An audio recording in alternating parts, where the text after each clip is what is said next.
ശ്രീ രവിശങ്കർ, പന്തളത്ത് സെമിനാറിൽ പങ്കെടുത്തവരുടെ ലിസ്റ്റ് തരാം, ശബരിമല കർമ്മസമിതി തരാം എന്ന് ടീച്ചർ അറിയിച്ചിട്ടുണ്ട്.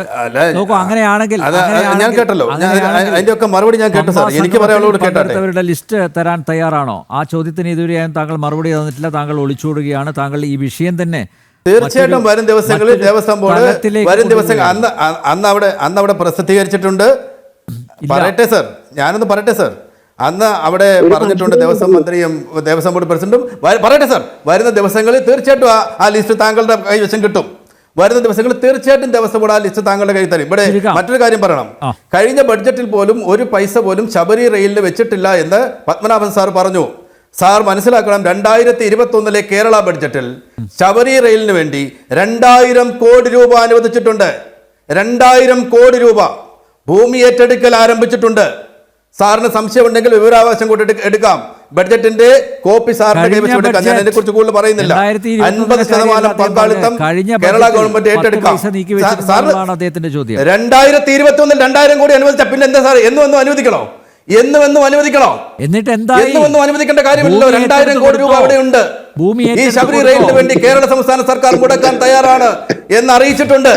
അതിനോടൊപ്പം ഭൂമി ഏറ്റെടുക്കൽ നടപടി ആരംഭിച്ചിട്ടുണ്ട്. ഞാൻ ബാക്കി കൂടെ പറയട്ടെ. ഇനി സ്വരാജ് തോറ്റതിനെ കുറിച്ച് പറഞ്ഞു പറയട്ടെ സാർ. 111 കിലോമീറ്റർ ദൂരമാണ് റെയിൽവേ പാത. 111 കോടി രൂപയാണ് സാർ. ഞാൻ പറഞ്ഞത്, ഇപ്പൊ തന്നെ നിങ്ങൾ എത്രമാത്രം സാമ്പത്തികമായി ദുരിതപ്പെടുത്തിയാലും കേരളം നിങ്ങളുടെ റിപ്പോർട്ട് പ്രകാരം പോലും കടമെടുപ്പ് പരിധിയിൽ 15ാം സ്ഥാനത്താണ് സാർ.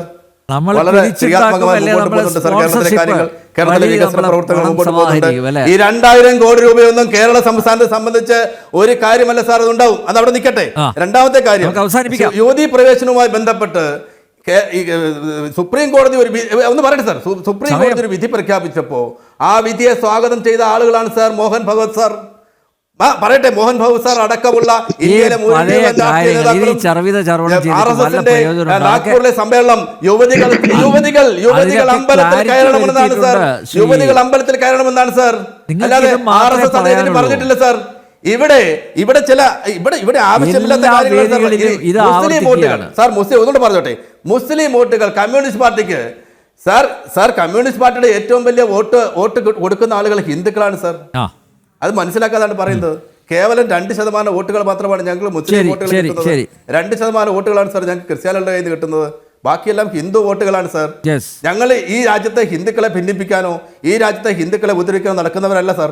അവരുടെ എല്ലാ അവകാശങ്ങളും ആചാരങ്ങളും അംഗീകരിച്ചുകൊണ്ട് തന്നെയാണ് സാർ ഞങ്ങൾ ഈ രാജ്യത്ത് പ്രവർത്തിക്കുന്നത്. ഒരു അമ്പലവും ഞങ്ങൾ പൊളിക്കാൻ പോയിട്ടില്ല സാർ. ഒരു പള്ളിയും പൊളിക്കാൻ പോയിട്ടില്ല സാർ.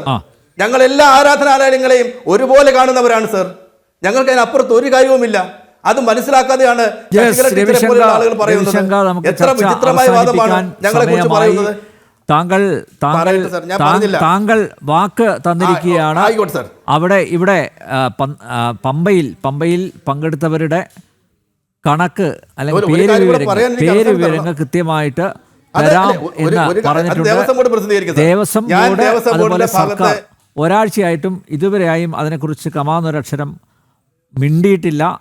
നോക്കൂ, അണപൊട്ടി ഒഴുകിയ അയ്യപ്പ ഭക്ത പ്രവാഹത്തിൽ വിരളി പൂണ്ടിരിക്കുകയാണ് സർക്കാർ. പന്തളത്തെ ഭക്തജന പങ്കാളിത്തം പോലീസും സ്പെഷ്യൽ ബ്രാഞ്ചും കരുതിയിരുന്നതിലും അപ്പുറമായിരുന്നു.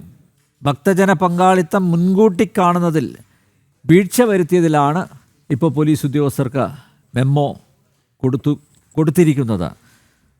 അതുകൊണ്ട് തന്നെ സ്വാഭാവികമായും ഇവരിൽ പഴിചാരി സർക്കാരിന് ഉണ്ടായിരിക്കുന്ന ആ വീഴ്ച അത് മറച്ചുവെക്കാനാണ് ഇപ്പോൾ ശ്രമിക്കുന്നത്.